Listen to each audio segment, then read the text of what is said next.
কেমন আছে সবাই? আজকে তোমাদের জন্য একটি প্রশ্নের সমাধান করাবো। আর এই প্রশ্নটা আসছে হচ্ছে নিউ বিবিএস অনার্স 2003 সালে বিবিএস আসছে। আর প্রশ্নে বলা আছে যে অ্যানালাইজ দ্য ট্রানজেকশন, প্রথমে জাবেদা করতে, তারপরে পোস্ট টু লেজার অ্যাকাউন্ট, তারপরে হচ্ছে প্রিপেয়ার ট্রায়াল ব্যালেন্স 31 মার্চ। এই তিনটা রিকোয়ারমেন্টই করব। প্রথমে প্রশ্নে বলা আছে, আর এই ধরনের প্রশ্ন তোমার একটা আসতে পারে। আর যারা জুমে এইভাবে সরাসরি পড়তে চাও সেক্ষেত্রে যে কাজটা করতে হবে, 01736452741 এই নাম্বারে একটা মেসেজ দিবা হোয়াটসঅ্যাপে, তাহলেই হবে। আর এই ধরনের প্রশ্ন একটা প্রতি বছরই আসে। প্রথমে হয়তো জাবেদা দেয়, তারপরে লেজার, আর তারপরে হচ্ছে তোমার ট্রায়াল ব্যালেন্স অনেক সময় দিতেও পারে, নাও দিতে পারে। প্রবলেম 7 বলা আছে, নুরেম Nazia is a listened CPA during the first month of operation of her business following invest R transaction occurred।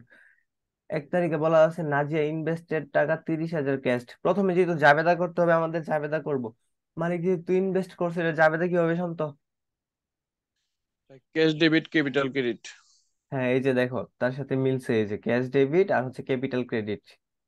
কারণ ব্যবসা প্রতিষ্ঠানে টাকা আসছে, নগদ বাড়ছে, নগদ বাড়লে সম্পদ বাড়ছে, সম্পদ বাড়লে ডেবিট, আর হচ্ছে মালিকের মূলধন বাড়ছে, মূলধন বাড়লে ক্রেডিট 30,000 টাকা। আর ব্যাখ্যার মধ্যে দিয়ে দিবা beginning cash invested as capital, বা হচ্ছে ওনার্স ইনভেস্টেড দিলেও হবে। তারপরে 2 নম্বরে বলা হচ্ছে hire a security secretary, hire a secretary হচ্ছে রিপ্রেজেন্টেটিভ এট স্যালারি টাকা হচ্ছে 1,000 পার মান্থ। স্যালারি নিয়োগ দিছে, এখন কি লেনদেন সম্পূর্ণ হয়েছে এটা? জি না ভাইয়া। হ্যাঁ, লেনদেন যেহেতু সম্পূর্ণ হয় নাই, যেহেতু পক্ষ নাই দুইটা, এটা হচ্ছে এক পক্ষ। দুই পক্ষ না থাকলে লেনদেন হবে না। এটার মধ্যে নো এন্ট্রি দিতে হবে। এই যে 2 তারিখ, দেখো নো এন্ট্রি। তারপরে 3 তারিখে বলা আছে পারচেজ টাকা 1500 of supplies on account from green supplies company. এই যে গ্রিন সাপ্লাইজ কোম্পানি থেকে সাপ্লাইজ ক্রয় করছো হচ্ছে বাকিতে। বাকিতে সাপ্লাই, সাপ্লাইজ একটা সম্পদ। সাপ্লাইজ ডেবিট আর হচ্ছে অ্যাকাউন্টস পেয়েবল ক্রেডিট। যে supplies debit accounts payable credit 1500 টাকা। পেইড অফিস রেন্ট টাকা 900 ক্যাশ ফর দ্য মান্থ। এটা জাবেদা বলো কি হইব? আগে তো করছো নাকি? জি ভাই, এটা হবে আপনার rent expense debit cash credit. হ্যাঁ, rent expense debit cash credit. এই যে রেন্ট এক্সপেন্স ডেবিট, এই ক্যাশটা নিচে নামবে একটু, ইয়ার কারণে উপরে উঠে গেছে 900 টাকা। তারপরে হচ্ছে completed a tax assignment and bill kind is client টাকা হচ্ছে 1100 ফর সার্ভিস রেন্টেড। তুমি সেবা প্রদান করছো, সেবা প্রদান করার পরে তোমাকে একটা বিল দিছে, তাহলে যাবে কি হবে বলতে পারবা? জি ভাই, অ্যাকাউন্ট রিসিভেবল ডেবিট আর আপনার সার্ভিস রেভিনিউ ক্রেডিট। হ্যাঁ, এখানে হচ্ছে কমপ্লিটেড মানে সেবা তুমি দিয়ে দিছো, কিন্তু তোমাকে সেবা টাকা প্রদান করে। একটা বিল দিছে হচ্ছে, হ্যাঁ, ক্রেতা। সেক্ষেত্রে আমার আচ্ছা। একটা, হ্যাঁ, দেনাদার বাড়বে। তারপরে বলা আছে রিসিভ টাকা 3500 advance on a management consulting agreement. অগ্রিম নিছো হচ্ছে তুমি 3500 টাকা। অগ্রিম নিলে কি হবে 35 যাবে টাকা দা? ক্যাশ ডেবিট আর হচ্ছে ক্যাশ ডেবিট অ্যাকাউন্ট আন আনান সার্ভিস রেভিনিউ। Revenue credit. এই যে দেখো, ক্যাশ ডেবিট আনন্দ সার্ভিস রেভিনিউ ক্রেডিট। কারণ দায় বাড়ছে, দায় বাড়লে ক্রেডিট। যেহেতু তুমি অগ্রিম টাকা নিছো কিন্তু সেবা তোমাকে প্রদান করতে হবে। তারপরে হচ্ছে রিসিভ ক্যাশ ফর টাকা 1200 ফর সার্ভিস কমপ্লিটেড। এটা যাবে কি হইব? আগে বাংলাটা বলবা, তারপরে হচ্ছে জাবেদা বলবা। রিসিভ ক্যাশ 1200 আপনার 1200 টাকা নগদ প্রদান মানে নগদ পাইছে আর কি, সার্ভিস কমপ্লিট সার্ভিস প্রদান করে। তারপর ভাই ক্যাশ ডেবিট আর সার্ভিস রেভিনিউ ক্রেডিট। হ্যাঁ, হয়েছে। বুঝছি। তারপরে হচ্ছে 31 তারিখ পেজ সেক্রেটারি রিপ্রেজেন্ট এত টাকা স্যালারি হয়েছে। নিয়োগ যে দিছিল জি তখন তো ভাই। লেনদেন হয়েছিল না। এখন হয়েছে যে এই যে সেক্রেটারি নিয়োগ দিছে, যে এটার 1,000 টাকা স্যালারি দিছে মাসের 31 তারিখ, 1 মাস তো হয়ে গেছে। এখন যাবে কি হবে? এখন তো যাবে হইব, তাই না? জি ভাই, হ্যাঁ, salary salary expense debit cash credit. আর হচ্ছে ক্যাশ ক্রেডিট। জি। তারপরে বলা আছে paid 40% balance due green G supplies জি। কোম্পানি। এই যে সাপ্লাইজ 1500 টাকার তুমি সাপ্লাইজ ক্রয় করছো, ওইটার থেকে 40% টাকা তুমি পরিশোধ করছো। 1500 টাকার 40% কত হচ্ছে? তোমার 600 টাকা। এই যে, যেহেতু তোমার পাওনাদার কমে গেছে, পাওনাদার কমলে ডেবিট, এই যে accounts account payable payable debit debit, আর আর হচ্ছে ক্যাশ তোমার ক্রেডিট। ক্যাশ ক্রেডিট 600 টাকা। এখন জাবেদা শেষ, তারপরে জাবেদার পরে তোমাকে বলা হয়েছে কি, এই যে pass to the ledger. Ledger account, হ্যাঁ লেজার করতে হবে। এই যে লেজার হচ্ছে তুমি যে কোনো নিয়মে, একটা নিয়মে করলে হয়েছে, টি ছকেও করতে পারবা আর হচ্ছে বা জেড ছকেও করতে পারবা, এখানে এরা জেড ছকে করছে। বা পরীক্ষাতে যদি টিস হোক মানে চাই যে সবে করি তাহলে কি অঙ্ক হবে? হ্যাঁ না, তোমার যেটা চাইবো ওইটা করতে হইব। যেটা ওটাই। জি জি জি। হুম। আর এখন যেহেতু কোনো কিছু বলছে না, এই যে তোমার নির্দিষ্ট করে আছে, সেক্ষেত্রে তোমার যেটা ইচ্ছা ওটা করতে পারবা। আর লেজারের ঘর হচ্ছে প্রথমে ডেট, তারপরে accounts title, reference, reference. Debit, credit, balance, তারপরে ডেবিট টাকা, ক্রেডিট টাকা। হ্যাঁ, লেজার যেহেতু করবো, এখন প্রথমে আমার লেজার করতে হবে কি, প্রথম এন্ট্রিতে দেখো কি বেশি আছে, এই যে ক্যাশ বেশি না এনে, জি। 1 তারিখে ক্যাশ আছে, এই যে ক্যাশেরটা আগে করবো। এই যে ক্যাশ প্রথমে হবে। এই লেজারের একটা নিয়ম হয়েছে কি, তোমার যার নাম তার বিপরীত টাকা বসবে, না টাকা তার আর হচ্ছে নাম হবে বিপরীত। এই জিনিসটা মনে রেখো, তাইলে হইবো। এই যে ক্যাশ প্রথমে 1 তারিখে দেখো, যে জাবেদার মধ্যে নাম হইব তার বিপরীত নাম, তার বিপরীত নাম কি বিপরীত এখানে? এই নাজিয়া ক্যাপিটাল না না? যে ক্যাপিটাল।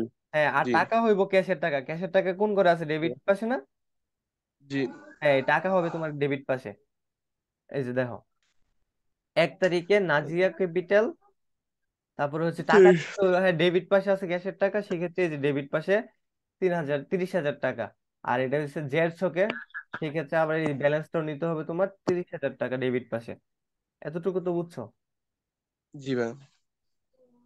হ্যাঁ, তারপরটা হইছে, আর ক্যাশের কি আছে দেখো,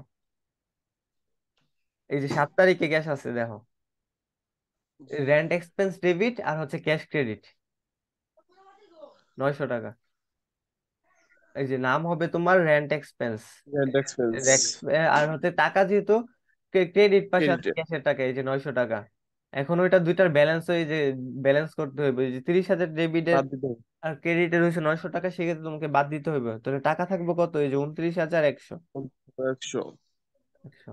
তারপরে আর ক্যাশ আছে, এই যে 12 তারিখে খেয়াল করো, এই যে ক্যাশ ডেবিট আর হচ্ছে আনআন সার্ভিস রেভিনিউ 3500 টাকা। এই যে আনআন সার্ভিস রেভিনিউ, নাম হবে হুম। আনন্দ সার্ভিস রেভিনিউ, আর টাকা হবে ক্যাশের 3500 টাকা ডেবিট পাশে ছিল। টোটাল যোগ করলে 2900। এই যে এই আর আর যোগ করতে হবে সবসময়, যোগ বা বিয়োগ যেটা হয়, ডেবিট হইলে তো যোগ, আর হচ্ছে ক্রেডিট হইলে বিয়োগ, দুইটার বিপরীত পাশে। বিয়োগ। যে 3500 আর 29,100 যোগ করলে হয় 32,600। 600।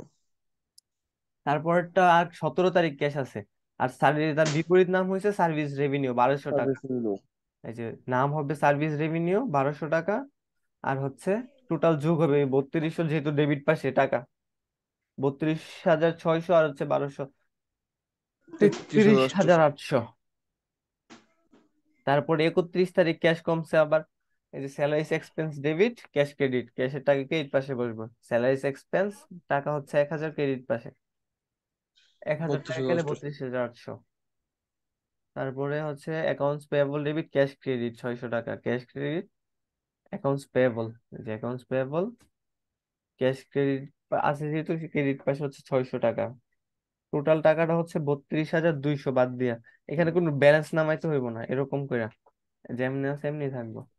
আর টি চেকের মধ্যে ব্যালেন্স নামাইতে হয়। তারপরে 2 নাম্বারটা কি, এই যে 2 নাম্বারটা হয়েছে তোমার ক্যাপিটাল, সবগুলোর জন্য দিতে হইব লেজারের কারণ। জি হ্যাঁ, ভাই। এই ঘরগুলা না পরীক্ষার সময় ছোট ছোট করে করে ফেলবো, তাহলে একটা ঘরের মধ্যে 4টা করে দিয়ে দিলে সুবিধা হইব। যে ক্যাপিটালের লেগে দিতে হইব একটা ঘর 30,000 টাকা। এই যে নাজিয়া ক্যাপিটাল, 2 নাম্বার দিয়া, date same code, date, accounts title, reference, debit টাকা, ক্রেডিট টাকা, তারপর ব্যালেন্স, ডেবিট টাকা, ক্রেডিট টাকা। হ্যাঁ, এটার বিপরীত নাম হবে, যেহেতু ক্যাশ বিপরীত নাম, যেহেতু টাকা ক্রেডিট পাশে, নাজিয়া টাকা তো ক্রেডিট পাশে মনে হয়, হ্যাঁ এটা ভুল হয়েছে আর। ভুল করেছে জি ভাই। এই যে হ্যাঁ, এই যে ক্রেডিট পাশে না, এটা জি। টাইপিং ভুল হইতে পারে। আচ্ছা যাই হোক, এটা এখানে বসবে 30,000 ক্রেডিট পাস, এইদিকে বসবে, হ্যাঁ। জি ভাই। তারপরে আর তো মনে হয় নাই, ক্যাপিটাল তো মনে হয় নাই, আর শেষ। তারপর না না, আছে কি? আবার নাই। তারপর আছে সাপ্লাইজ। সিরিয়ালে যাবে তো থেকে করে নিবা, সাপ্লাইজ এর লাগে আবার দিতে হইব। সাপ্লাইজ, সাপ্লাইজ ডেবিট ছিল, আর হচ্ছে তোমার অ্যাকাউন্টস পেয়েবল ছিল ক্রেডিট। এই যে ডেবিট পাশে টাকা আর বিপরীত নাম অ্যাকাউন্টস পেয়েবল। তারপরে এটা ওইবার ঝেড়ে নিয়ে নিবা, শেষ। তারপরে অ্যাকাউন্টস পেয়েবল সেম ভাবে সবগুলা করে নিবা, এগুলো তো পারবে না। জি ভাই। এখন হচ্ছে এটার থেকে আবার রেওয়া মিল করতে কইছে তোমার, এই যে দেখো প্রশ্ন, প্রিপেয়ার এ ট্রায়াল ব্যালেন্স, রেওয়া মিল করতে। রেওয়া মিলের জন্য রেওয়া মিলের গড় করবা। প্রথমে সিরিয়াল নাম্বার হইব, তারপরে হয়েছে তোমার অ্যাকাউন্টস টাইটেল, রেফারেন্স, তারপরে ডেবিট ক্রেডিট। আর রেওয়া মিলের ডেবিট পাশে কোনগুলা যাইবো আর ক্রেডিট পাশে কোনগুলা যাইবো, এগুলা কি জানো? জি ভাই। বলো তো। ডেবিট পাশে আপনার হচ্ছে সম্পদ, আর এক্সপেন্স, আর হুম। ড্রয়িং।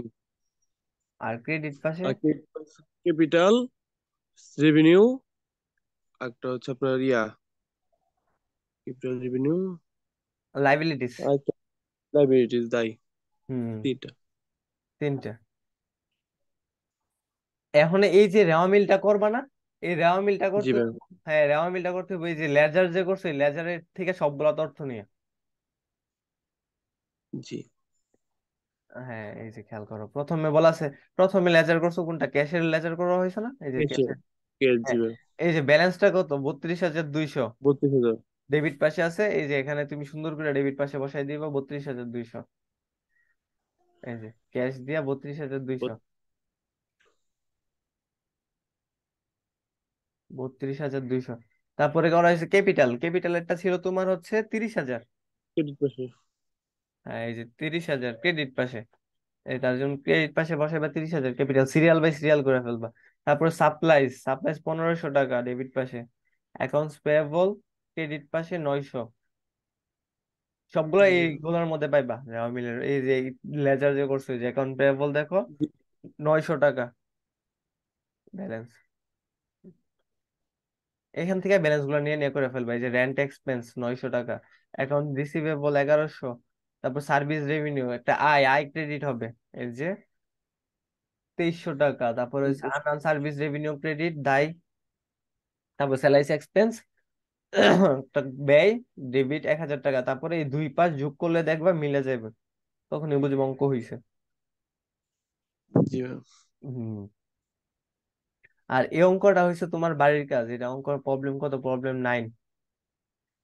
আর যারা ইউটিউবে অথবা ফেসবুকে ভিডিওটা দেখছো তারা ওই অঙ্কটা করবা সেম ভাবে। প্রথমে বলা হয়েছে জাবেদা করতে, তারপরে লেজার, তারপরে হচ্ছে ট্রায়াল ব্যালেন্স সেম। জি ভাই। তোমার, হ্যাঁ, তোমার কাছে তো এই পিডিএফটা আছে না? জি ভাই।